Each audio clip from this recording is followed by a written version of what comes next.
McDonald's is one of the largest real estate companies on earth. They just spent the last 70 years convincing you they sell burgers, so you'd never think to ask how they actually make their money. And the crazy part? It worked on almost everyone. Right now, as you watch this, roughly 70 million people are walking into a McDonald's somewhere in the world. That's more than the entire population of the United Kingdom every single day. Billions of dollars, billions of transactions, one of the most recognized brands in human history. But almost none of that money works the way you think it does. The burgers, the fries, the Happy Meals, those aren't the product, they're the trap. By the end of this video, you're not going to see that red and yellow logo the same way again. And the next time you drive past a McDonald's, and you will because they are everywhere and that is not an accident, you're going to think about what's actually going on underneath those golden arches. Let's go back to where this all started. It's 1954. Eisenhower is president. Rock and roll is just starting to scare people's parents. And a 52-year-old milkshake machine salesman named Ray Kroc is driving across the country chasing a lead that doesn't make any sense. He's heard about a burger restaurant out in San Bernardino, California, a little place run by two brothers named Mac and Dick McDonald. The reason he's curious? They've ordered 8 of his milkshake machines. Most restaurants order 1 or 2. When he gets there, he sees it immediately. The McDonald brothers have done something no one else in the food industry has thought to do. They've stripped the menu down to almost nothing: burgers, fries, shakes. And they've designed their kitchen like a factory floor. Every movement, every station, every process is optimized. There's no waiting, there's no confusion. Burgers come out fast, they're consistent, and they're cheap. Kroc is blown away. He walks around the restaurant like a kid in a museum. He convinces the brothers to let him franchise the concept. They agree carefully, cautiously, with a contract that limits Kroc's ability to change almost anything. And Kroc starts opening McDonald's locations across America. And then reality hits him.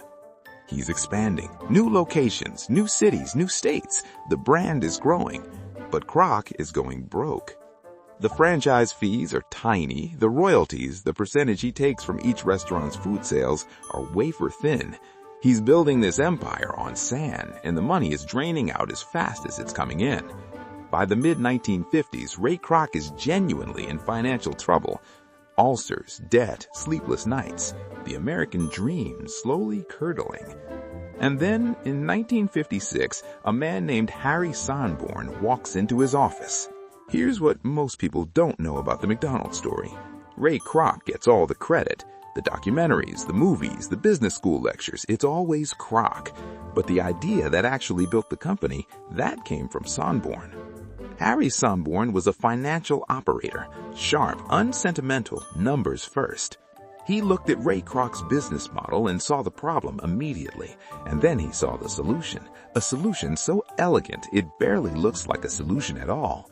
He sat across from Ray Kroc and said, "Ray, you are not in the food business. You are in the real estate business." Kroc reportedly didn't fully understand it at first, but Sonneborn laid it out. The food, the brand, the franchise system, all of that only works if you have locations, and locations mean land, and land over time only ever does one thing: it gets more valuable. What if, instead of just licensing the McDonald's name to franchisees, they controlled the real estate underneath every single restaurant? What if McDonald's became the landlord? That one conversation rewired the entire company, and the business model they built from that moment is still running today. Here's the model. Follow this closely, because once you see it, you can't unsee it. McDonald's identifies a high-traffic location, a busy intersection, a highway exit, near a school, a mall, a commuter corridor. They study the traffic patterns, the population density, the income levels, the competitor landscape. They've been doing this for over 60 years. Their location scouting operation is one of the most sophisticated in the world. McDonald's then either buys that land outright or signs a long-term lease, usually 20 years or more. Then McDonald's turns around and offers that location to a franchisee, a regular person, often with a business background who wants to run their own restaurant. McDonald's says, here's the land, here's the brand, here's the system. You run the restaurant, you hire the staff, you buy the supplies, you deal with the problems. And the franchisee, excited about owning McDonald's, says, great, yes, where do I sign? Here's what they're signing. They're agreeing to pay McDonald's rent that is higher than what McDonald's is paying for the property. So before a single burger is sold, McDonald's is already profitable on that location. Pure rent income every month, like clockwork. And then, on top of the rent, the franchisee also pays McDonald's a royalty fee of roughly 4 to 5% of everything the restaurant makes. Every meal, every coffee, every Happy Meal a tired parent buys on a Tuesday evening. McDonald's takes a cut every time. Think about what that means in practice. Imagine a building manager finds an apartment that costs $2,000 a month. Instead of letting you rent it directly from the owner, he steps in between, leases it himself, then rents it to you for $2,800. You never deal with the real owner, you only deal with him. And on top of the $2,800, he takes 5% of your salary every month. That's the relationship. That's what every McDonald's franchisee signs up for. The franchisee carries all the risk, the loans, the staff, the bad days. If the restaurant fails, the franchisee loses their investment. McDonald's still has the land. Harry Sonneborn himself later confirmed this in an interview. He said, and this is a direct quote, "We are not technically in the food business. We are in the real estate business." He wasn't being provocative. He was stating facts. Let's talk about scale, because the numbers here are genuinely staggering. McDonald's operates or franchises over 40,000 locations worldwide. Of those, McDonald's owns or controls the lease on roughly 55% of the land and 80% of the buildings. That is not a side business. That is one of the largest real estate portfolios on earth, larger than most companies that exist solely to own real estate. In 2023, McDonald's reported total revenues of around $25 billion. That number sounds large. Here's the number that should stop you cold. Their operating profit margin was approximately 45%. Most fast food companies operate at 10 to 15% margins. McDonald's is tripling that. And it has nothing to do with the quality of the beef. It's the rent. And here's the part that makes it human. There's a man, let's call him Dave, because there are thousands like him, who owns 3 McDonald's locations in the Midwest. He's been a franchisee for over a decade. By most measures, he's successful. His restaurants are profitable. He employs 60 people. He's proud of what he's built. But Dave doesn't own the buildings. McDonald's does. Dave doesn't own the land. McDonald's does. Dave can't easily walk away because McDonald's controls the lease. And if Dave ever stops meeting McDonald's standards, if he pushes back too hard, makes too much noise, becomes inconvenient, McDonald's can simply choose not to renew. No lease, no restaurant, no business. That's not a partnership. That's leverage. And McDonald's has it over every single franchisee in their system. So here's the question you're probably asking. If McDonald's is really a real estate company, why do they care so much about the food? Why spend billions on marketing? Why release new menu items constantly? Why run $1 promotions that barely cover the cost of the ingredients? Because the burger is the bait. McDonald's doesn't need the food to be extraordinary. They need it to be reliable enough that people never stop showing up. Because the moment people stop showing up, the real estate loses its value. A McDonald's in prime location does $3, $4, sometimes $5 million in sales per year.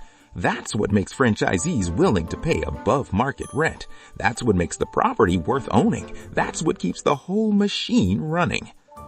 So every $1 promotion, every seasonal McRib comeback, every viral limited edition item, that's not a food company trying to win a culinary award. That's a landlord keeping the property busy. And that location scouting operation we mentioned earlier, that's not just about finding a good spot to sell burgers. McDonald's picks locations that are already traffic gold mines and then uses the restaurant to justify owning that real estate. By the time a McDonald's opens somewhere, McDonald's has already determined that the land itself is valuable. The restaurant is almost secondary. It's a mechanism to monetize a real estate position. The food creates the traffic creates the property value is the actual business. Zoom out and look at what Ray Kroc and Harry Sonneborn actually built, because it is genuinely one of the most audacious business constructions in modern history. They convinced millions of independent business owners to take out personal loans, hire staff, manage operations, and carry all the risk of running a restaurant. And in exchange, McDonald's collected rent and royalties on top of everything, while quietly accumulating one of the great real estate portfolios underneath it all. McDonald's real estate holdings are today estimated to be worth $40 billion or more. To put that in perspective, that makes them a larger real estate owner than most companies that actually call themselves real estate companies. And they built all of it by making you think about the burger. That's not just good business strategy. That's a kind of institutional magic trick. Sustained, compounding, hiding in plain sight for over 60 years. Behind a clown mascot. Behind a jingle. Behind a paper bag and the paper cup and a drive-through speaker asking if you'd like fries with that.